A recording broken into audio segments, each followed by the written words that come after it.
Salut les amis, coucou les petits loups. Alors, cette vidéo sera la première partie de la vidéo concernant les objectifs.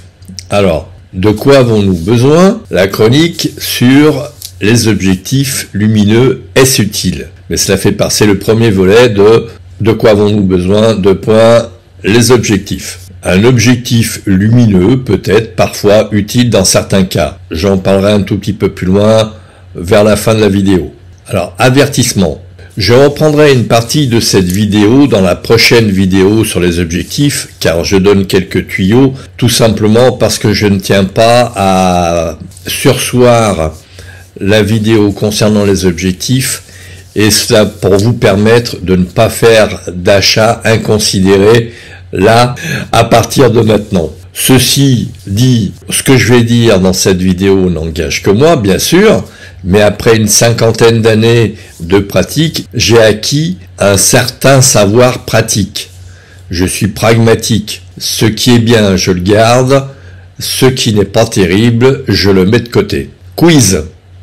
D'après vous, pour faire des portraits, disons à une distance de 2,50 m, pour avoir un minimum de profondeur de champ, donc pour avoir par exemple les yeux nets et commencer à avoir les oreilles floues, par exemple sur un modèle, que vaut-il mieux acheter? Un 200 mm comme le 50-250 de chez Nikon, qui ouvre à 4,5-6,3 je crois. Un 100 mm qui ouvre à 1,8, 2, 2,8. Ou, voire, comme le dernier Canon, le 85 mm f1.2. Et oui, je sais, entre 1.2 et 5,6 ou 6,3, je pousse un peu peut-être le bouchon. Mais je vous donne la réponse un peu plus loin dans la vidéo. Ceci étant, les gens, alors je dis les gens parce que ce ne sont pas des photographes. Ils font des photos, ce qui est bien différent. Exemple, tout le monde sait conduire une voiture. Enfin, moi je suis piéton, mais bon. Pour autant, peut-on dire que tout le monde est pilote de course ou de rallye? Non, bien évidemment. Raison pour laquelle je fais cette vidéo, pour vous mettre en garde. Les gens ne savent pas vraiment utiliser leur matériel et le corollaire, gérer les réglages à faire pour avoir de bonnes photos. Certes, ils prennent le réglage, on va dire, en mode vert et puis c'est tout bon. J'ai suffisamment eu de sessionnaires qui venaient à mes ateliers pour le savoir. Certes, le plus souvent, ils font de belles photos, mais sont incapables de décomposer pourquoi leurs photos sont belles. Je sais, il ne faut pas trop pinailler pour prendre une photo, et en toute logique, il faut un minimum de savoir-faire et de choses à connaître. Il faut connaître les principes de base pour les prises de vue au grand angle, aux télé, aux super télé. J'entends par là qu'à un moment donné, quand vous faites une photo avec un 200 mm, le minimum, c'est la vitesse de sécurité égale à 2 centièmes. Sinon, vous risquez d'avoir des feux bouger, même si votre appareil photo est capable de stabiliser la photo jusqu'à 5 stops. On est d'accord, mais mieux vaut prévenir que guérir. Les règles de composition, par exemple, les bâtisseurs de cathédrales s'en inspiraient. Exemple à éviter, prendre un pont qui vous coupe la photo en deux, à l'horizontale. J'essaierai de vous mettre une photo pour illustrer mes propos. Essayez de prendre plutôt un pont en diagonale, comme ceci.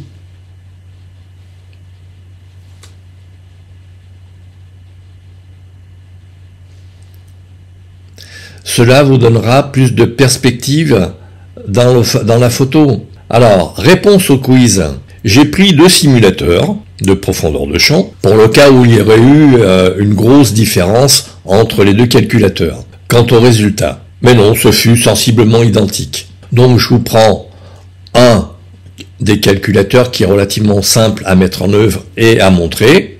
Alors, la réponse, que vaut-il mieux acheter? Un 200 mm à 6,3, qui coûte dans les 500-600 euros, ou un 85 f1.2 qui coûte 3349 euros. Réponse en image. À 100 mm, à f1.8, à une distance de 2,50 m, la profondeur de champ est de 7,1 cm. À 80 mm, f1.8, 2,50 m, la profondeur de champ est de 11,2 cm, donc 4 cm de plus. À 200 mm, à 5,6 parce que le simulateur ne savait pas faire à 6,3, à une distance de 2,50 m, la profondeur de champ est de 5,3 cm. Donc ça veut dire 2 cm de moins que le 100 mm et 6 cm de mieux que le 80 mm. J'approfondirai le sujet dans la prochaine vidéo. J'espère que vous avez bien pris conscience que payer 6 fois la valeur d'un zoom 50-250 pour acheter un 85 f1.2 n'est pas raisonnable. Alors au début de cette vidéo, je vous ai dit que un objectif lumineux pouvait être utile dans certains cas. Dans le cas, la première réaction à chaud, c'est ça peut être utile dans le cas où on veut faire des photos dans le noir pour avoir une bonne visibilité, mais même pas. Parce que votre vision sera éclairée en jaune orangé pour avoir une meilleure vision, comme le fait un smartphone. Je suis donc dans l'expectative. Voilà les amis, je n'irai pas plus loin dans cette vidéo. J'espère que vous avez bien pris conscience que payer trop cher un objectif n'est pas très utile, et voire même déraisonnable. Mais ceci dit, comme d'habitude, c'est votre argent et c'est vous qui voyez. À très vite.